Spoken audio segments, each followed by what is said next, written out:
So I'm going to start at the beginning of the book, Portrait Trailer of Cows.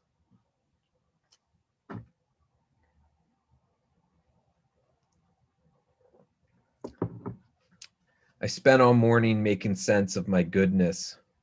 Already at the bottom of the hill, I slowed, coming to the light. And waiting my turn, I thought about obstacles as a sedan lurched into my path. I thought about crushing what was in front of me. I tried to decide how I felt about competition and who deserved what and what I was willing to do to win. I spend too much time driving around angry, collecting names of towns where I will exile those who have wronged me. Accelerating, I passed a flatbed truck, its cargo of dead cows not quite covered with an orange tarp. I want to describe one cow in detail. Its one eye wide open and dripping thick mucus, flies gathering around the moisture, drinking in their fill. One fly just escaping a festering cut when the tarp slaps down in a gust of wind, but that didn't happen. What must matter here to me now is the truth, even as I too sometimes want a better story. It matters what I could actually see and why. I drove past a trailer of slaughtered cows on a country road, and I wouldn't have noticed if I weren't looking in the mirror for a car I thought I had cut off. And all I could see was one cow whose head escaped, like a gasp of air, from under the tarp, its nose nearly falling off the edge of the truck before I turned back to my life and back to the road. In the moments immediately following, as I drove away, I saw the cow's head. I watched it bounce dead on the trailer.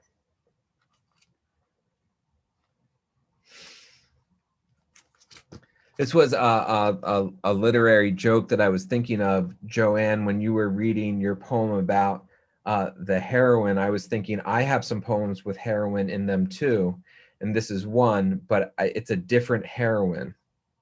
No one is proud.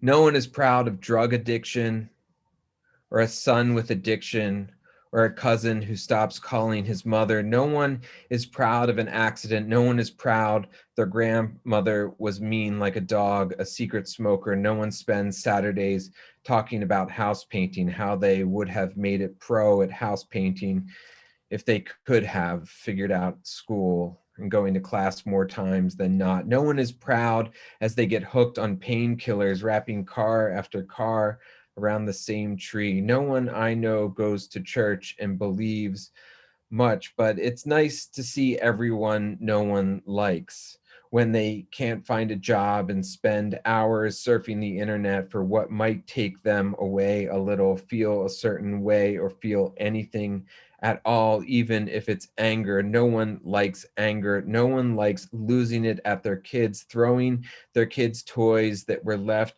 on the GD ground again. No one likes slamming doors, broken door jams, leaving the television on for hours, passing in and out of sleep, watching the game. And what kind of a game is it anyway? The warm hours fading when someone comes home in a tone already at it again. I don't want to hear it, have already heard it enough anyway. Let's have it out, have the fight no one wants to have. My parents were throwers. They didn't brag when the doors slammed shut, when someone turned again, needing to make clear what they said, which was always, I'm scared. I'm so scared. I'm so very scared we might not make it.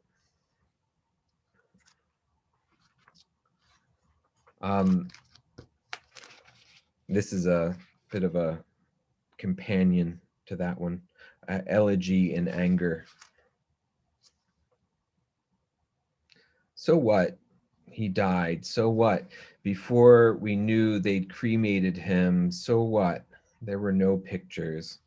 And I spent the first week searching the internet to prove he'd lived. So what? I wanted to see what he looked like with his kids, what he and his wife looked like. I wanted to know if his family liked him, if you could tell they liked him in their faces. Have you heard? someone calls to say, and I say yes, and then someone else calls, and someone else after that. So what? At Christmas, at my brother's house, someone from high school makes a joke about how he probably was dead. So what? I said, he is dead. And we laughed. Didn't he die in the truck with his father, kicking empties out the open door so our feet could hit the floor mats? Or was it in the basement where we'd get drunk and he stole a car to get smokes? I went for a run today. So what? Am I not allowed to step heavily like the elephant I've become as the orchestra of grasshoppers sang in the tall yellow grass? I ran down a path to a river and stood panting as the temperatures turned and fog rolled in. I have always tried to love the hardest men, the unlovable men. I started early. I would not do it differently. The picture I eventually found is of him in front of a house, backlit, wearing a mask. He was a house painter. He made the world more ordered and beautiful. He looked like a monster from a nightmare movie in the moment the fun is about to begin.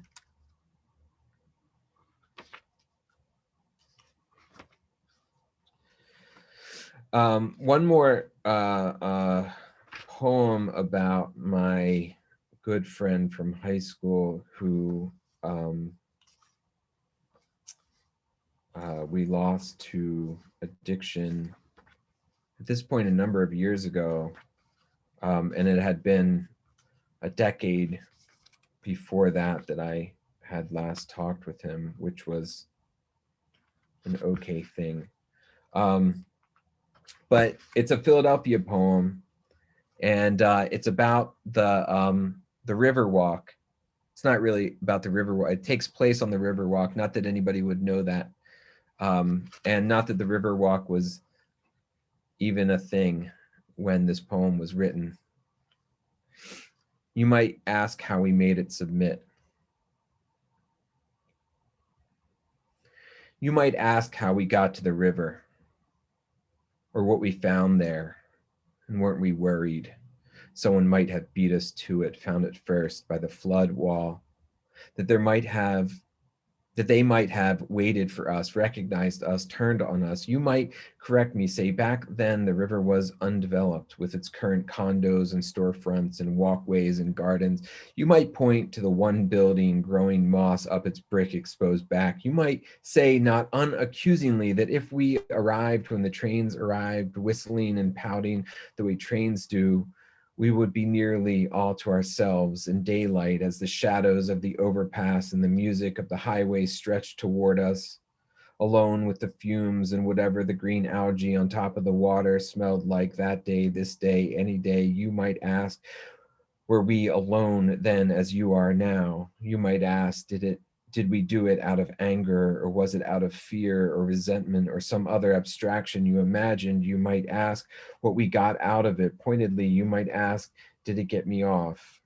Did I get off on the way it looked or cowered? You might ask, did I insist on submission? You might ask if at first it looked alive. You might ask, did I think it was alive, even in the end, knowing what it looked like later, past the end after the end, if you will, or what it sounded like when I called it, when its mother was dying, when it couldn't speak for longer than 3 minutes. You might ask what the terms were, the penalties for disagreeing or not disagreeing, for going against, for loyalty or disloyalty. You might ask, have I walked there recently where the city has grown up around our youth? And I would say yes.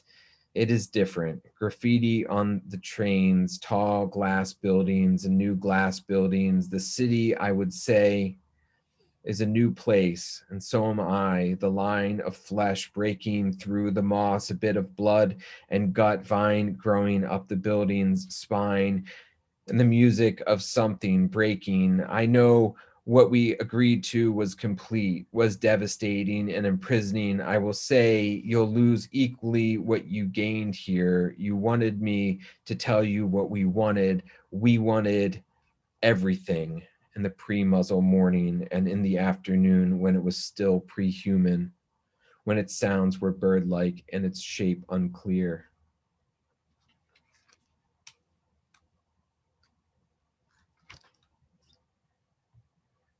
see how I'm doing here. Oh, there we go. All right. So I think I'll give you a taste of the end of the book, which is these 4 bear poems. Christmas Eve of Warren, did it happen for you on Christmas Eve? The Best American? Oh wow, it was around that time, but I don't think it Yeah. was the So exact. Christmas Eve, I get this super cryptic email through my website, which nobody ever goes to, especially before I had a book. Nobody had any reason to go to my terrible website. And it's from it's Mark Bibbins, right? Mark. I'm forgetting Mark's first. Anyway, it says, I want to include you in in an anthology. Right back to me, and I thought to myself, this is a joke. I thought, this is such a cryptic, weird email. Why is somebody scamming me about poetry? That just seems cruel. It's, you know, uh, so but I just say that because, like, it was like January 3rd that I got the call about the Philip Levine Award, and so really it was like a sequence of 10 days that all this really cool stuff happened for me. And Joe, you must be a Philip Levine reader. There's no way that you're not, with that poem that you read. You're on mute, but I think that that's a yes. I can't. I just yeah, right. Me too. Philip Levine was my first poetry love, and I recently went back and read some of the like hits, to my students, because they don't necessarily. So I read, like, what work is, and and I had a revelation about that poem, and then I read of course, They Feed They Lion, and it's an unbelievable poem. It just comes from a different place, They Feed They Lion, than anything I've ever read before. So and when I was in college, and my teacher said, you don't read any of the things we give you to read, and I said, I hate everything you give me to read, they gave me Philip Levine. So he saved my life in a way, I guess. So the book ends with, it's got 2 poems after the bear poems, because the bear poems are a little bit too pessimistic for the end of the book, but it's got these 4 bear poems, and one is training, and one is from the perspective of the crowd once he's dead, and one is from the executioner, and one is from the ringmaster. So it kind of gives you a sequence of systems of oppression a little bit. Bear. It wasn't hard getting him to behave. They brought him in from the cold, and already he was thankful. When they starved him, he imagined he didn't need food. And when they ignored him, he knew it was because someone somewhere else required their attention. He lay by their feet, learning their rules. He crawled under the bed when they yelled, assuming it was his mistake. He was such a stupid bear. When they poked at him, he assumed it was the oddness of his flabby body, his oversized muscles, the thickness of his hair bunched and caked with blood, spit from cleaning himself, locks where he couldn't, that he should be ashamed of. He was so ashamed.